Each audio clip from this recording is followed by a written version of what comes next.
Pope Francis just died, and if we're being honest, I really don't have much to say regarding that. I detest the Catholic Church. I've never been one to hold Pope Francis in very high reverence just because he sometimes said some vaguely progressive things from time to time. I made a video in I think 2022 saying that so long as the Catholic Church remains a den of child sexual abuse, and Pope Francis doesn't do an adequate enough job of ensuring that the Catholic Church ceases to remain exactly that, he gets no kudos from me. So I'm not shedding any tears for him personally, though it is funny that almost immediately after meeting J.D. Vance, he dies. I think that's the natural response to meeting a human as repugnant as Vance, so some points to Pope Francis for that, I suppose. But his death got me thinking a little about where I stand with religion today. As I've shared on this channel previously, I am an agnostic. At least when it comes to what happens to us after we die. I don't believe in any of the major religions or any religion in general.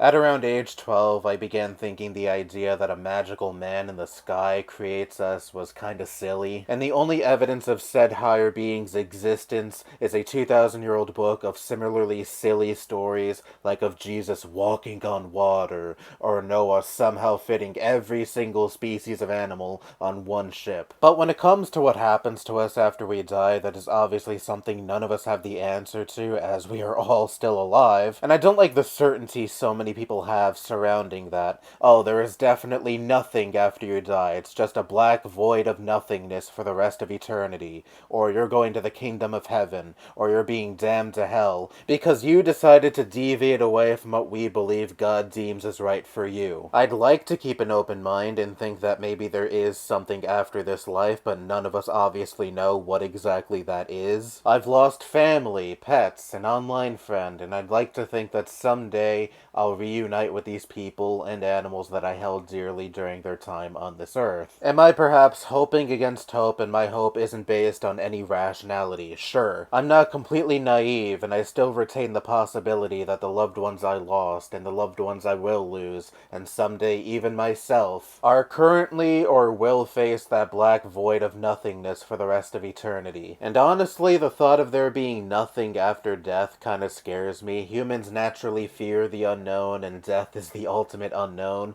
and the thought of simply ceasing to exist brings me a lot of discomfort. So I totally understand why people are superstitious and turn to religion as perhaps a coping mechanism to make them feel secure that there definitely is something beyond this life to look forward to. I just don't like how organized religion is oftentimes weaponized to prey upon those who have the natural fear of death and the unknown, to impose restrictive lifestyles and hinder progress, all in the name of appeasing a god or some form of higher being, with no solid evidence proving its existence. A big reason as to why there is so much anti-LGBT discrimination is because religious zealots believe that if you're gay, or you're lesbian, or you're bi, pan, etc., you're going against what God intended for you, because if you're a man and having sex with other men, or you're a woman and having sex with other women, there is obviously no possibility of a child being created, so therefore, non-straight intercourse is sinful and unnatural. And I'm like, what does that mean to someone who is, say, gay and an atheist? What is their incentive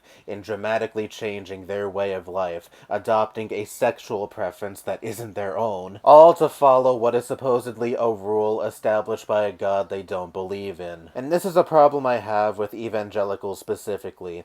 In your perfect world, all 8 billion people would be following the specific religious doctrine you believe in. What gives you the right to impose what you deem is an appropriate lifestyle, or what you deem as moral, on 8 billion people? Oh, but it's not my right, it's God's right, and I'm simply following the word of God. If God wanted mindless drones, don't you think he would have pre-programmed us to blindly accept his existence, and not have given us free will, which includes the ability to reject his existence? That's just always been silly to me. God gave us free will, so our love in him and with each other aren't forced, but at the same time, if we choose not to believe him, we're damned to hell. I know this video is heavily centered around Christianity when the title is Do I Hate Religion, not Christianity specifically, but I was raised Catholic. The predominant religion in this country is Christianity. Much of the people in our government identify as Christian. Lawmakers in this country often use their Christian values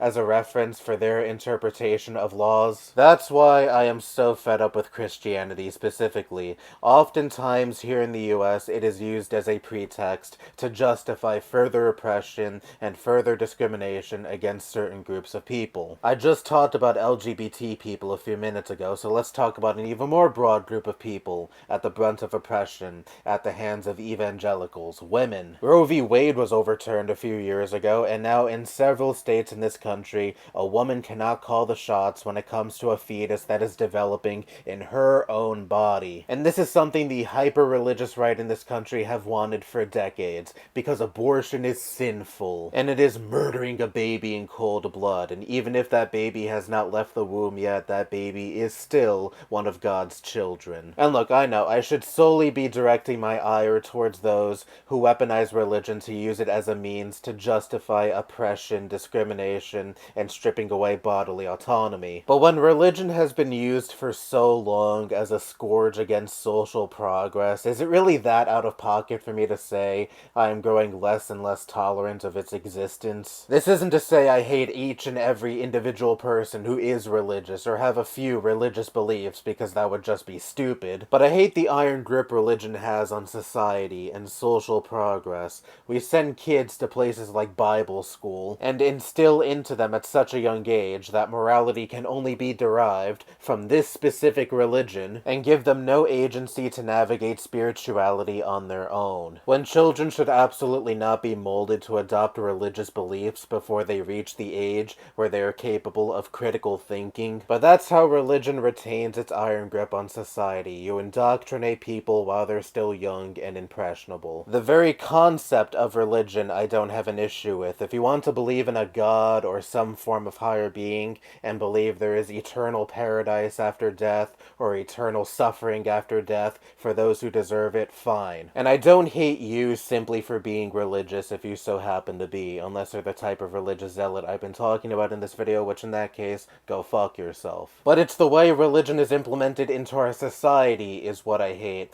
and why I am more inclined to be intolerable of its existence and view it as a scourge more than anything. Maybe I would have a very different opinion if religious zealots didn't have as much influence as they do, but alas, we don't live in that world, unfortunately, so this is just what I think. Hee hee, Reddit atheist moment, yeah, sure, whatever. I would have a fedora with me, but I hate hats, so yeah. Anyway, that's all I have to say. Bye-bye.